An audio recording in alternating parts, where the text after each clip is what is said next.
best way to show them off when you're wearing them. That way you see the whole disc. So right now I'm trying to find or decide on which cord to use. I'm going to use the baby blue because these are real pretty baby blue with greens and some yellows and orange. They're really nice and bright.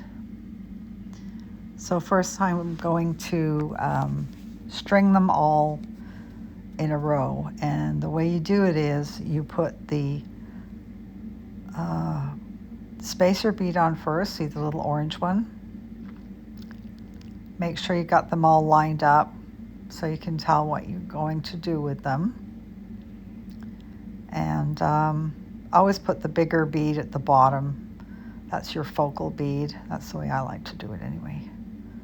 You might like to do it different. So I'm stringing them on all in a row. And they look really great.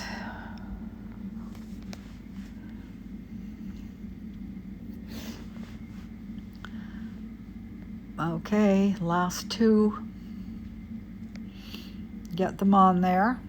The last one will be a spacer bead, and you can see there how they're sitting.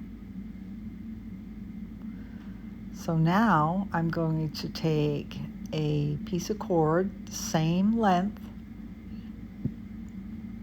and I am going to go through the same hole with the first bead, which is the spacer. So all the spacers, it goes through regular. So you double up. And you run that through.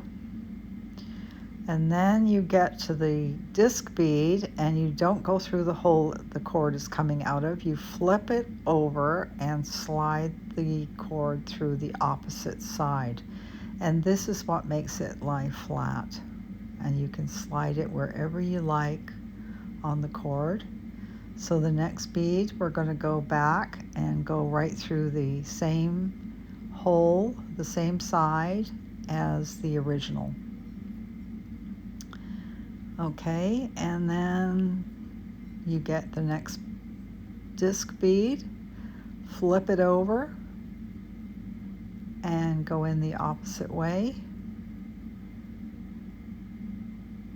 And then you've got your spacer bead next, and put it through. So you get the idea, and I am going to speed the video up now.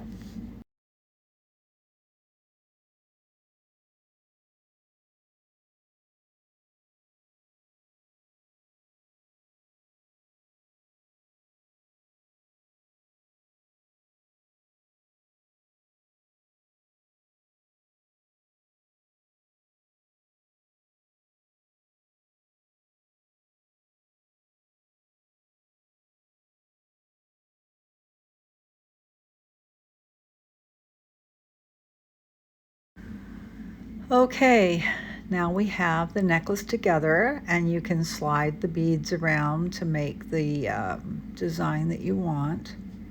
Even them out a little bit. So I'm measuring it around my neck right now. I am the usual model for the job. And I'm going to snip the ends of those before I put that clasp on there. But I have a little stainless steel clasp. They're my favorites because they're really easy to open. And a lot of people have arthritis in their fingers, so it's kind of hard to do up sometimes. But these are easy peasy.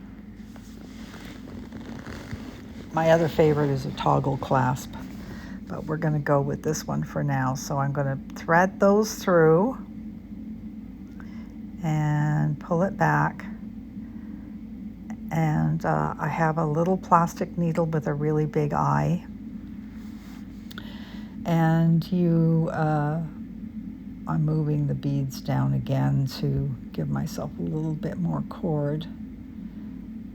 So I lay them down flat together, side by side, hold the cord with the clasp in my left hand with my finger and thumb, and then start wrapping with my other hand while holding it very carefully. Do not wrap it tightly. You will never get the eye of the needle through the rope or through the cord. So there we go, wrap it around.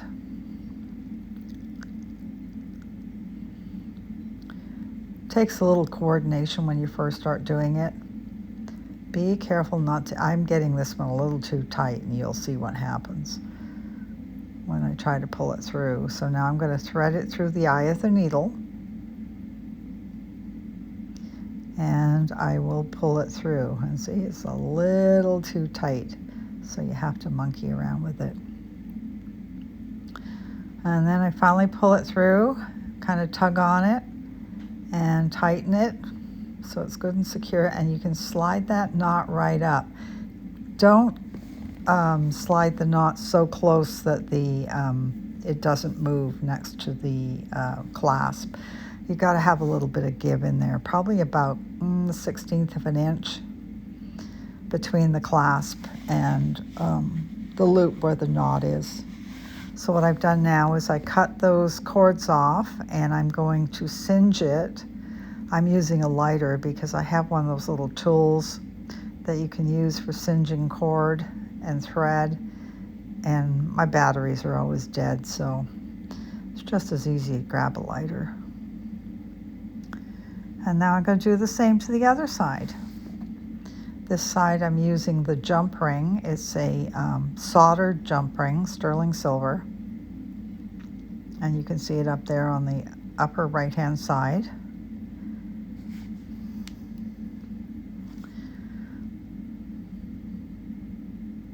So we're just going to measure it, make sure it's a good size, and do the whole process again.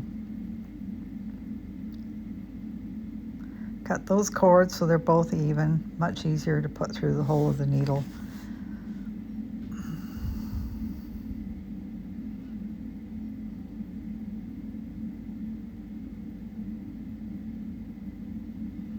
So I'm pulling the cords through. I'm doing it the hard way. If I had cut my cords first, it would have gone through much easier. So there we go. I've got them lined up. Take the needle, put the head towards the jump ring, and then start wrapping. You got to do the Goldilocks syndrome. Not too loose and not too tight. So it's got to be just right. Just sort of just gently wrap it around and hold it. Change hands. And wrap it 3 times. That's the magic number.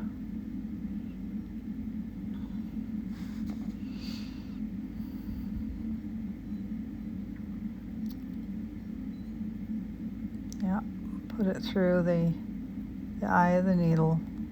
Yeah, I'm going to grab those darn scissors. There we go. If you're enjoying what you're seeing and you can get some benefit from this, please subscribe. I'd really appreciate it. And that way you'll get notified when something new comes along. I hope to be putting up a video once a week. I'll be bouncing back and forth between my paintings and my beadwork, since I do both. There we go. See, I just cut it down. Gonna singe it just a little bit, tap it, and you're done.